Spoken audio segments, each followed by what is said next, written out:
ఏలూరు జిల్లా జంగారెడ్డిగూడెంలో 40 లక్షల నకిలీ 2,000 రూపాయల నోట్లు ఎస్ఐ సాగర్బాబు పట్టుకున్నారు. పేరంపేట రోడ్లో నగదును స్వాధీనం చేసుకున్నట్లు ఆయన తెలిపారు. నకిలీ నోట్లు తీసుకువెళ్తున్న కాట్రు వంశీ అనే వ్యక్తిని అదుపులో తీసుకున్నామని, మరో 2 నిందితులు పరారయ్యారని తెలిపారు. కేసు నమోదు చేసుకుని దర్యాప్తు చేస్తున్నామన్నారు.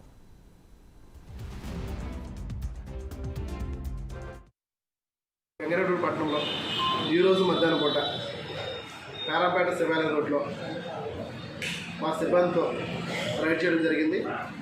అక్కడ డబ్లీ కరెన్సీ 40 లక్షల రూపాయల వరకు గుర్తించాము. ఈ సమాచారం బేస్ చేసుకుని అక్కడి నుంచి ఒక 3 వ్యక్తులు పరారవడం జరిగింది. ఒక వ్యక్తిని మేము అదుపులో తీసుకోవడం జరిగింది.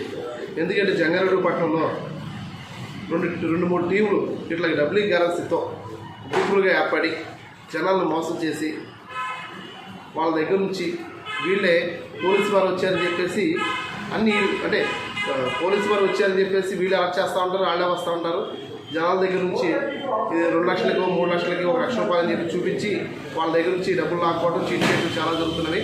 దీని మీద మా ఎస్పీ గారి యొక్క ఆదేశాల మేరకు ప్రత్యేక నిఘా ఉంచడం జరిగింది. దానిలో భాగంగా ఈరోజు ఒక టీంను పట్టుకోవడం జరిగింది. అట్లాగే ముందు ఇలాంటి టీంలు ఉన్నాయని చెప్పేసి మాకు ఉన్నాయి.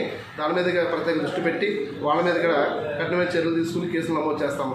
ఎవరైతే బాధితులు ఎవరైతే ఉన్నారో, ఏ విధంగా డబ్లింగ్ కరెన్సీ వల్ల నష్టపోయిన బాధితులు ఎవరైతే ఉన్నారో వాళ్ళు ముందుకు వస్తే వాళ్ళ మీద, ఎవరైతే మోసం చేస్తారో వాళ్ళ మీద కేసు నమోదు చేసి